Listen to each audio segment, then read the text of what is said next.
자, 쳐다봅니다. 얘는 얘들아 괄호가 있는 거랑 없는 거가 차이가 뭐라고 했어요? 괄호는 수열로 따지면 한 개의 항을 의미한다라고 했죠. 그렇죠? 즉 괄호가 있으면 항상 두 개씩 짝꿍으로 적히게끔 돼 있다라는 뜻이에요. 그죠? 1항, 2항, 3항, 4항까지 적어놓은 거고요. 1번, 그러니까 A 같은 경우에는 1항, 2항, 3항, 4항, 5항, 6항, 7항, 8항까지 적어놓은 거라고 지금 여기까지. 맞아요? 자, 그런데 그럼 지금 이 문제에서 연쇄소거가 발생을 하죠? 연쇄소거가 발생을 하는데 잘 봐요. 그러면 얘들이 막 지워지게 되는데 지금 얘를 잘 보면 일단은 자 B를 쉬운 걸 먼저 봅시다. B를 먼저 보면 마지막 끝나는 놈이 어떻게 끝납니까? 뭐 예를 들어서 n분의 1 마이너스 n 플러스 1분의 1로 끝난다 칩시다. 그러면 얘들이 다 지워지고 어디가 남냐 하면 여기까지 딱 지워지고 마지막 남는 놈은 1 마이너스 n 플러스 1분의 1 이렇게 딱 남게 되죠. 이 상태에서 n을 무한대로 보내면 얘는 1을 향해 달리죠? 맞아요. 그러면 A 같은 경우에는 얘는 어떻게 적어야 됩니까?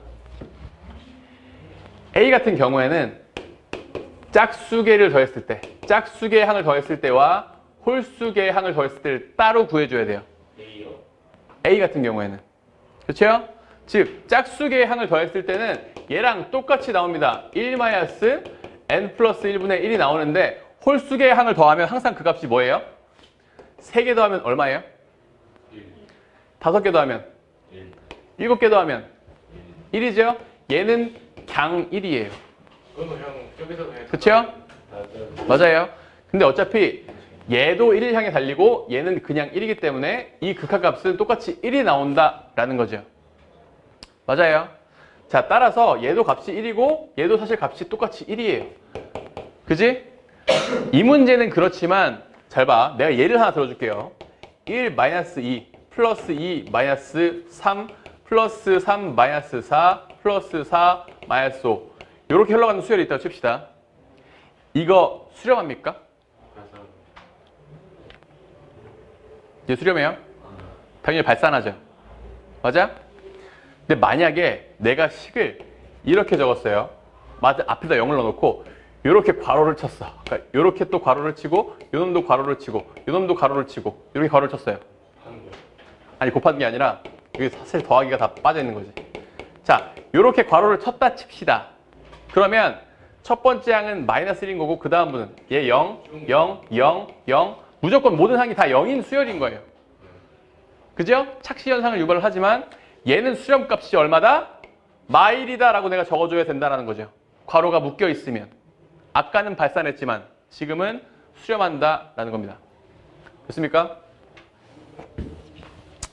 야, 그럼 아까 놈이 처음 놈이 발산하는 이유는 뭐야? 이거 좀 정확히 알고 가야 돼요.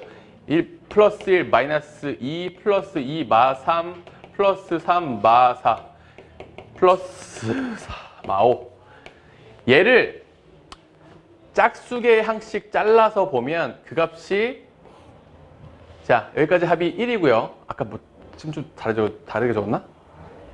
그냥 그렇다 칩시다. 짝수개의 항씩 계속 더하면 계속 그 값이 1이죠 지금.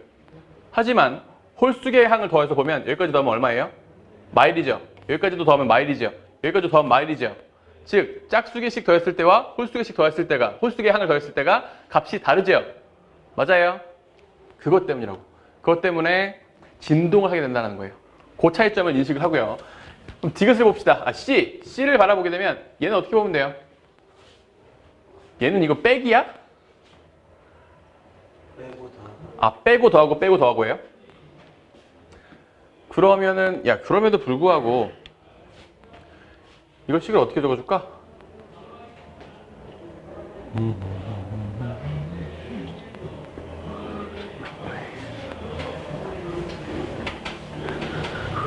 자, 뭐 힘들게 생각할 필요 없이 어차피 이 연쇄소거는 일어나죠? 여기 마이너스고 여기 플러스니까 연쇄소거는 일어나고요. 마지막에 남는 놈이 얘가 빼기가 될지 플러스가 될지 모르겠지만 마지막 끝나는 게 n분의 1의 플러스 n 플러스 1이라고 치면은 어쨌거나 여기까지 소거는 일어나지요. 그지? 근데 홀수냐 짝수냐에 따라서 얘가 플러스가 될 수도 있고 마이너스가 될 수도 있지요. 근데 어차피 상관이 없는 게 n을 무한대로 보내면 얘가 어차피 0을 향해 달리기 때문이에요. 맞습니까? 따라서 이 값 역시 1로 수렴하기 마찬가지입니다. 따라서 전부 다 ABC가 1로 수렴한다 라고 결론을 맺을게요. 저거 1번이죠? C는 가로 풀어도 상관없어요.